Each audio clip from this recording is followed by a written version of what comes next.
Happy New Year and welcome to JOL. Good morning, good afternoon, or good evening, depending on when you are tuning in to this short talk. As I mentioned last time, whenever I give these short talks, I hope to help you not only with your English comprehension, but also give you something that might be helpful. The topic for this short talk is dealing with cyberbullying. As I mentioned last time, bullying is a complicated and difficult topic. And cyberbullying is one type of bullying that children, teenagers, even adults experience today. Last time I talked briefly about a few signs of cyberbullying. Today I will talk a little bit and just mention some things about how, as parents or friends, we can help deal with cyberbullying. First off, parents, I think it is absolutely important that when your children finally go online for the first time, that you have some type of way that you are going to let them know you are going to moderate what they do. That you have some kind of standard, some kind of way of being able to monitor what they do. Because if you do it at the start, it'll be easier for you to talk with them about it later. For our children, what we did was we limited what they could do, not only in terms of how many hours or time they could have and be on a device, but on what they can be on. We would not allow them to be on Facebook until they were 12 or 13. I forget what year and age it was, but we said this is their standard and we're going to keep that standard. We told them that they could not get on Snapchat till later, until they were older, 15 or 16 back then, because just the different scenarios and things that were happening on Snapchat. And so our kids were always wanting to get on. Oh, can we get it? No. And we always kept to our standards. And it was very helpful because as they grew up and as they grew up as teenagers, we were able to always have this open communication and discussion. Because they knew at the start that we had certain standards and we expected them to use technology responsibly. Because otherwise, if you have no standards and you don't monitor them at the start, it's going to be very hard to do it later.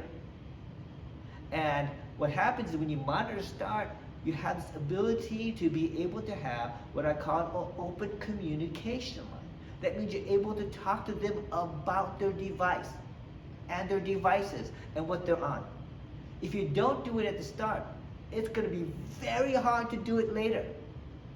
Therefore, as parents, you should sort of know what's out there and say, you can do this at a certain age, do this at a certain age.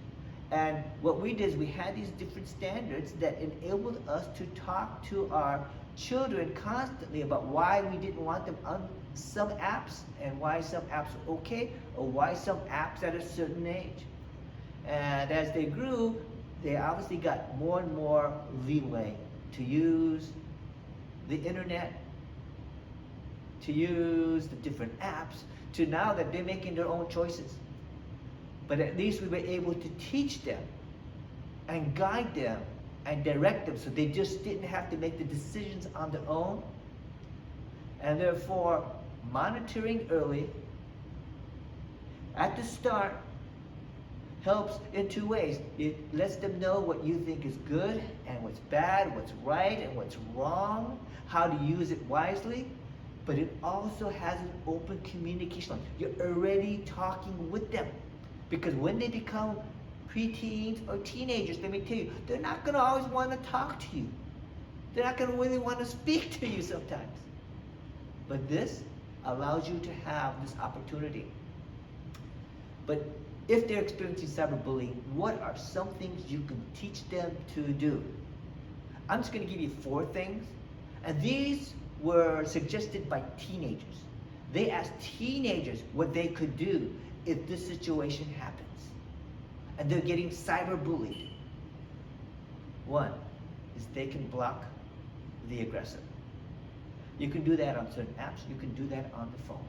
And so you simply block those people that are bullying you. 2, you could ignore them.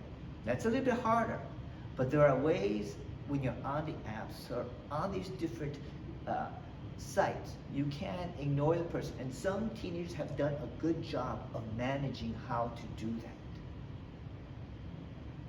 3, take a break from social media. Not from technology. Today with school and how they run everything, the kids have to be on technology. And right now we're doing distance learning. They have to be on technology. But social media, some teenagers actually take a break. And sometimes I tell parents this: if your child is experiencing cyberbullying, having some difficulties, and you're able to have open line of communication, I sometimes suggest to parents to do this. You take a break from social media along with your child. Say, you know what? Let's take a break this week from social media. I'm gonna join you.